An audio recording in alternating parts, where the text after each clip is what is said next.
Magandang araw sa inyong lahat mga kamatyas. Muli nasa round number 2 na tayo ng katatapos lang na 16th edition ng Kamatyas na ginanap po sa Vista Mall, Santa Rosa, Laguna nitong nakaraan lamang. At kahapon po in-upload natin ang round 1 best games at nakapili po kayo ng number 1 talaga doon, no, sa tatlong games. Ngayon ganun din po, tulungan nyo ako sa round number 2. Pili tayo ng sa palagay nyo ay best game talaga sa 3 games na i-analyze natin sa laro nila newest Grandmaster Daniel Kison, International Master Bersamina, and International Master Michael Jaco Conso. Ayan, tulungan niyo po akong pumili.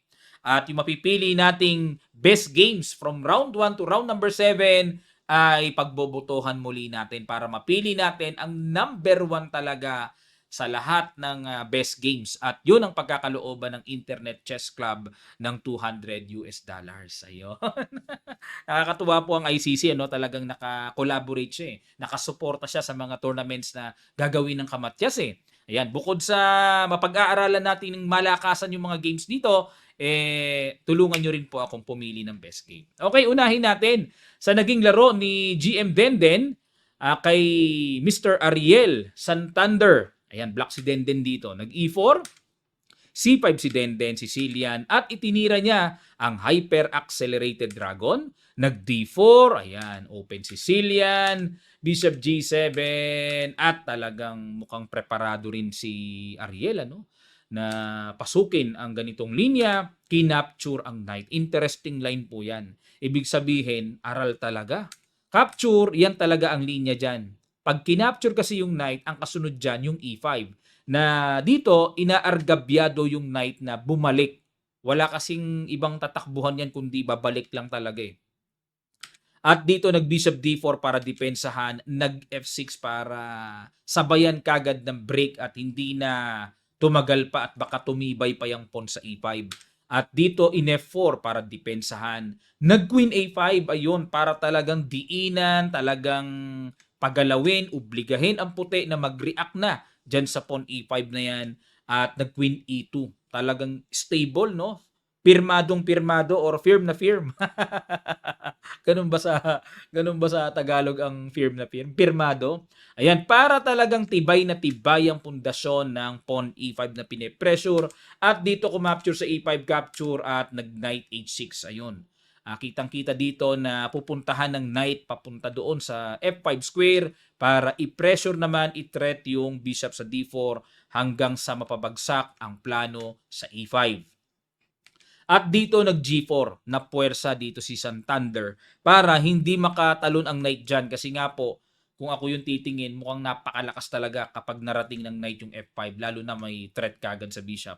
Kaya napilitan siyang i-G4 para pigilan yan pero dumaan naman sa kabila para talagang diinan din talagang makuha na ng buong buo yung pawn sa E5.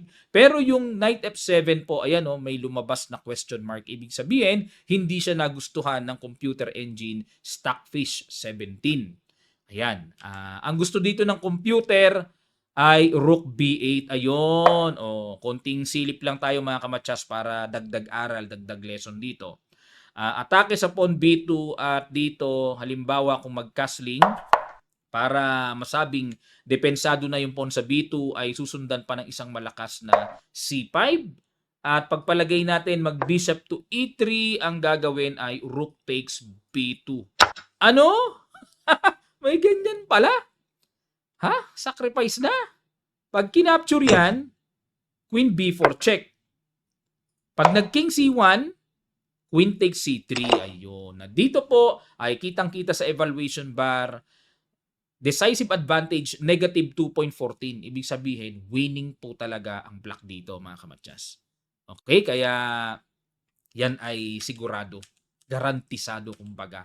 Ayun, okay. So, rook B8 pala, no? Paano kung mag-rook B1? Konti na lang po, mga kamatyas, matanong talaga isip ko magsi-C5 naman. Kung mag-bishop E3 dito, ay mag-rook takes B2. Talagang laging may ganon. Talagang laging may ganun, ano? Tapos talaga grabe. Balik na tayo mga kamatsas. After G4, ang ginawa ni Denden ay nag-knight F7 at dito nag-castling queenside. Okay? Kasi wala na rin talaga no? Force na Knight takes E5, and nag-bishop G2. Ayun, kumbaga dito tinanggap na ni Santander na okay, lamang ka na ng pawn GM, pero ang gusto mangyari, naka-properly well-developed, very active ang minor pieces. Ayan, at nakapin pa. So kahit papaano, hindi pa rin biro dito ang position ng black since ang king ay nasa sentro pa, mga kamatyas. Mahirap yan, mahirap, no? So, hard labor pa. Nag-castling at nag-rook HE1, nag-D6 para depensa ng knight, and nag-bishop takes C6. Wow. Yan ba ay good move? Sacrifice. Ang idea, pag kinapture yan, ay may queen C4 check. Ayun ang idea eh. Oh. Mababawi din naman eh. Pero paano kaya yung bishop G4? At yan nga ang ginawa ni GM Denden. At nag-queen G2, takes, bishop takes G7, bishop F3 muna, ayun. Pumalaman. May in-between move. Kasi nga po, kung kakapturin ng bishop, bitin din naman ng bishop sa G4, ibig sabihin, kwentado ni GM Denden na meron siyang in-between, panggitna, pangpalaman sa pagitan ng sequence na dapat gawin. May bishop F3 muna, atake sa queen to G2 and nag-queen H3, queen G5, check muna, tempo, king B1, saka kinapture ng buong buo ang bishop. At dito po ay talagang klarong lamang ng isang pyesa si GM Denden. At nag-rook D3, atake sa bishop, queen G4. Ayan, sabi nga po ng mga veteranong player sa atin, daanin mo na sa yaman. Lamang ka ng pyesa, palit-palit na. Umiwas si Santander dahil no choice naman talaga kundi umiwas. Yun nga lang po, sa huling mabagsik na tira, hindi na po nakawala sa bishop to E4, nakatret ang queen sa tore, at nakatret pa ang tore sa bishop, nag-resign na si Santander. Ayan. So yan po ang una nating laro na na-analyze. Lipat naman tayo sa next game. Ito naman ay laban nila International Master Consio Jr., Black, at white naman si Jeremy Marticio, ang varsity player po ng Lyceum Manila. Okay? Nag-E4, E5, Knight F3, Knight C6. Nag-scotch opening. Scotch opening po tawag dito eh. Knight F6, kumapture sa C6. Ibig sabihin, magbi-bishop D3. Ayan, ganyan po ang linya. Kasi dito ay meron kasing line na nagda-Knight C3 lang. Okay? At hindi naman makaka-bishop D3 dito, madidisconnect ang pagkakadepensa ng knight. Kaya ang ginagawa po dito ay kinakapture muna yung knight bago mag-bishop D3. Suportahan yung pawn sa E4 at ready to castle na. At nag-D5. Ayan. Siyempre, para mabuo ng maganda ang sentro ng black, okay, kinakapture yan. Capture, castling, bishop E7, magka-castling na rin ng black. At nag-rook E1, castling, and nag-H3. Ayun, para proteksyonan ang G4. Especially, meron kasing mga linya dito, mga kamatyas, na nagku-queen F3, umaangat. O, para walang mga tusok-tusok ng bishop sa G4, ini H3. Nag-H6 din naman, no? Pasingaw na rin. And para hindi malandingan din ang bishop sa G5, nag-B3. Ayun, B3, B3. O, tingnan natin. Isang game na lang po ang naka-record dito. Oh. Pero Super GM pa rin ang tumira ng B3. Bishop F4 at dito po talagang nawala na sa talaan ng aklat. Yun.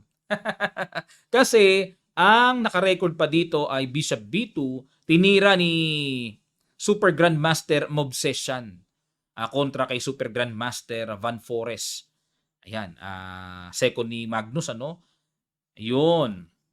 Yan ang naka-record dito. Pero Bishop F4 ang ginawa dito ni Jeremy at nag-Bishop to E6, Knight D2, Bishop D6, hinamo na ang Bishop, nag-Queen F3, umangat para suportahan, at nag-Rook E8, okay, abang-abang lang, develop, ginulo ng Bishop B5, sinundot muna ang Tore at kinapture na ang Bishop, capture, and nag-Rook E7 at dito nag-Rook AD1. Ayan, para tamang pwestuhan ng mga Tore. So yan po ang magagandang pwesto ng Tore, mga kamatyas, no? Nasa sentro. At dito nag-Queen A5, inatake ang Bishop. Okay, parang syempre double attack lumalabas. At dito nag-A4, okay, para maisalba yung pawn, depensado pa Bishop. At nag-Queen C7, hinamon na ng Queen to Queen, tinanggap naman ni Jeremy. At ito po ay talagang maliwanag na endgame battle na. at nag-G5. Pero kung titignan yung evaluation bar, equal eh. Di ba? Tingnan natin ang gapang ng candidate grandmaster. Kasi alam nyo naman ng mga master, hindi ko mo equal, hindi napipilitin. Wala nang pilit-pilit kagaya ni Magnus, di ba? Lagi nagpipilit. So it's a matter of confidence, no? Brave heart and endgame technique. Nag-bishop d3, okay, kakapturin yung knight, obligadong umilag at nag-rook e1, nag-f6, atake sa knight. Iwas at nag-rook e8 para depensahan ang hanging bishop at nag-bishop f5. Okay, pin, syempre pinatungan pa ng isang tore, capture, at capture, rook e1. Ayan. So, pero dito po ay binibigay ng black, evaluation bar ay slightly better for black. Bakit? Kasi mas aktibo yung knight eh. Tapos parang nakikita ko nga dito later on, mas malapit yung king kumpara sa white king na makapunta sa sentro. Okay, kaya slightly better lang naman. Nag-king f7 at nag-king f1, knight e4. Okay? Rook d1 and d4. Nag-knight d2, knight d6. Rook e1 palit, f5 at nag-f3. Yan, para di na makabalik yung knight sa e4. Ayan, mga kamatsas, no? Pag-aaral sa endgame ito. Endgame foundation ito. Rook e3. Ayun. Para sa akin, good move yan. Malakas na tira.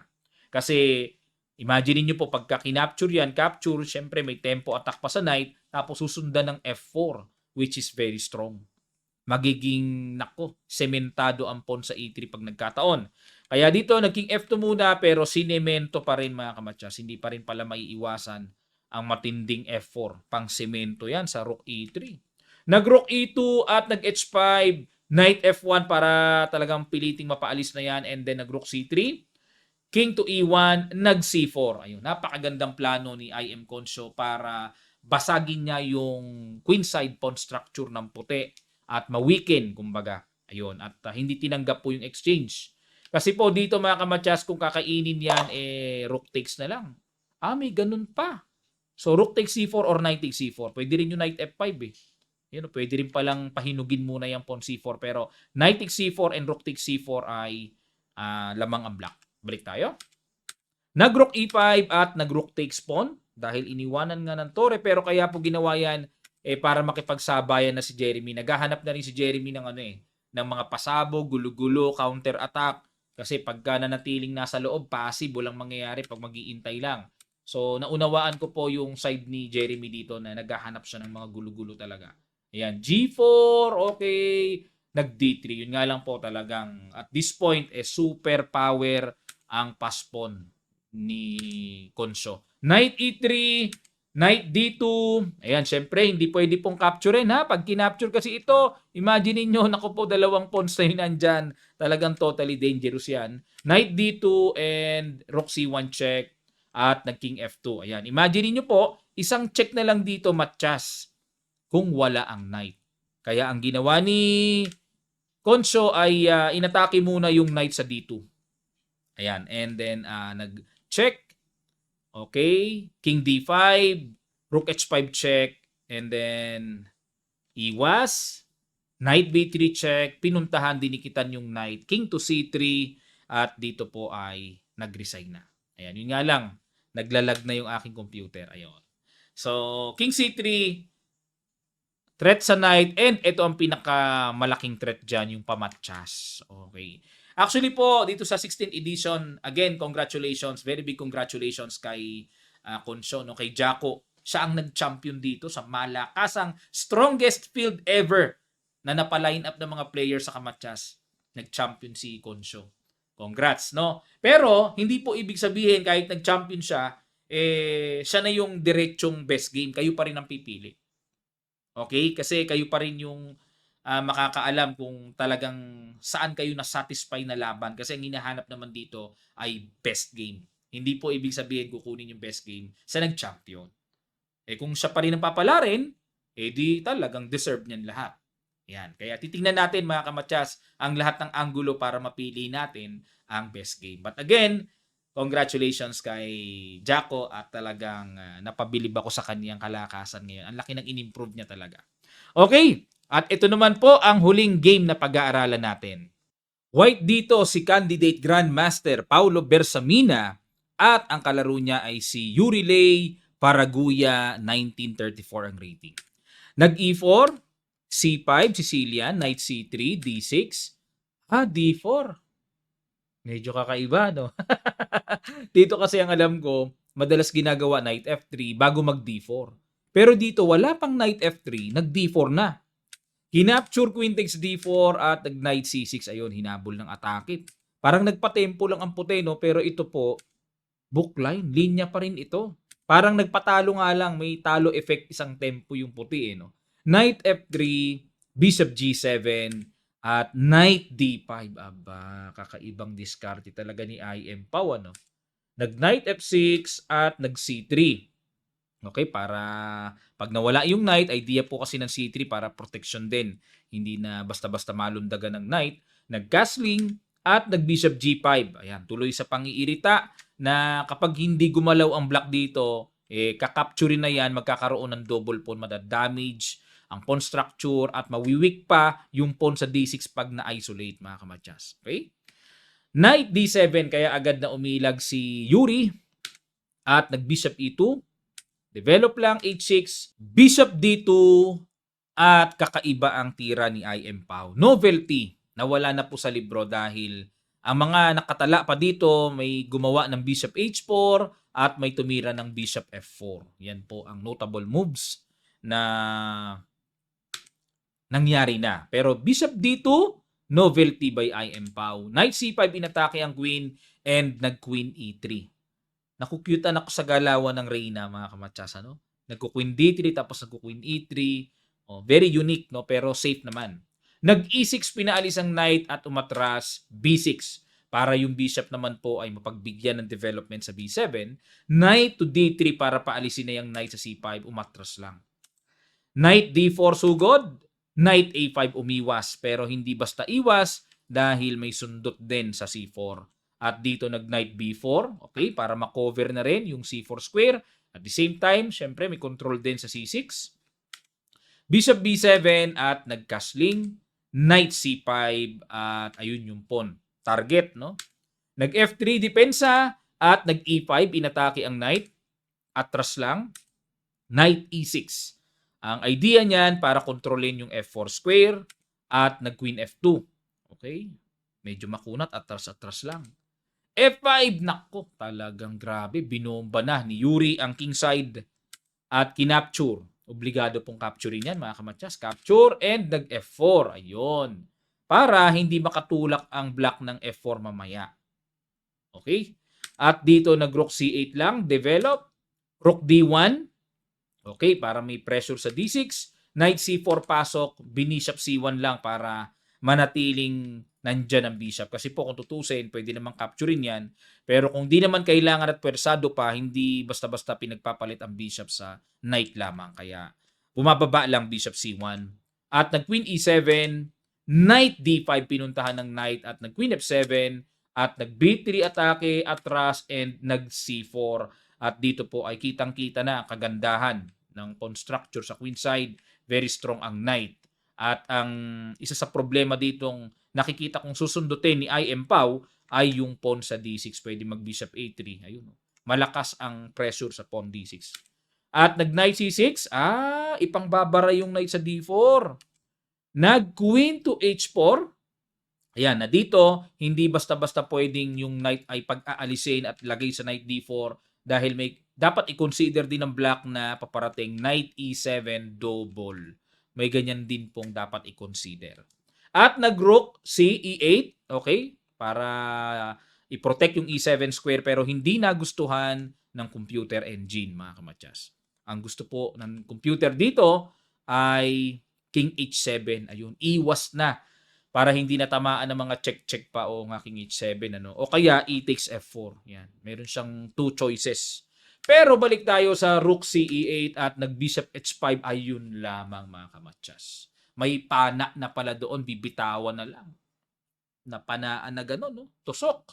At Queen D7, kinapture ang E5, capture. Ayan. So dito po, obligadong gustuhin man na ito kasi magandang pang-capture para manatiling maganda ang pawn structure. Yun nga lang, mga kamatsas, may lundag ng Knight F6 ay maku-queenless. Kaya naobligang Knight ang ipang-capture At dito po ay, ayun, hindi na pinatira si IM Pao, sa malamang po ay nag-resign na. Kasi talagang weak na rin ang F5, weak ang H6, sorry po. Yan, naklik ko kasi yung pawn kaya kumain eh. Weak ang H6, and then, ayun, mayroon na ring tama doon sa Rook E8. Ayan mga kamatsas ang ating 3 games na inanalyze. Okay, so maganda po ang nangyari talaga sa ating 16th edition kamatsas, and muli po nagpapasalamat ako ng malaking malaki. Una sa lahat sa Panginoon, sa Diyos na nagbibigay sa atin ng oportunidad. Pangalawa po ay kay Boss David Almirol Jr. na talagang hindi bumibitaw, hindi nagsasawang sumuporta sa chess community sa pamamagitan po ng Kamatyas na nag-o-organize po ng napakagandang torneyong ito. Free registration, free food for all the players, 'di ba? Sana all. Ayan po mga kamatyas. And ayan, pili na po kayo. Comment down below kung anong game sa ating na-analyze na 3 games ang napupusuan nyo. Kahit hindi nyo banggitin yung pangalan, banggitin nyo na lang Game 1, Game 2, Game 3.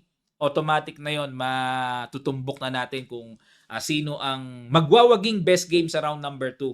Sa round number 1 po, meron na eh. Bibilangin ko na lang pero hindi ko mabanggit kasi sisiguraduhin ko pa. Pero pangita naman doon sa comment section. Tulungan niyo po ako mga kamatyas ha. Maraming salamat po.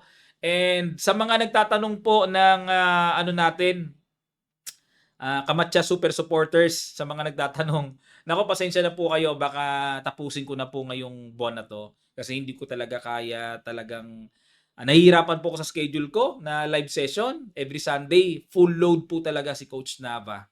Ayan, kung gusto niyo po magpa one-on-one na lang kayo ng training sa akin. O pwede 'yon.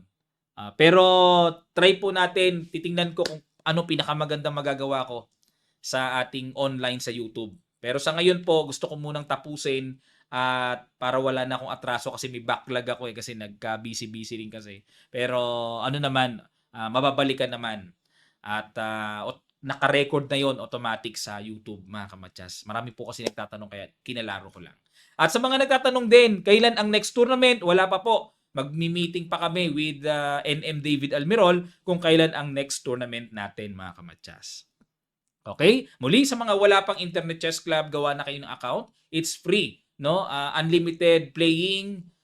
Mag-ano na kayo, gawa na kayo. Play Store, App Store sa inyong mga cellphones, pwedeng-pwede. Kung computer naman, sa site www.playchessclub.com, and then gawa kayo ng account. Okay po? Maraming salamat at magkita-kita pa tayo sa ating mga susunod pang chess updates.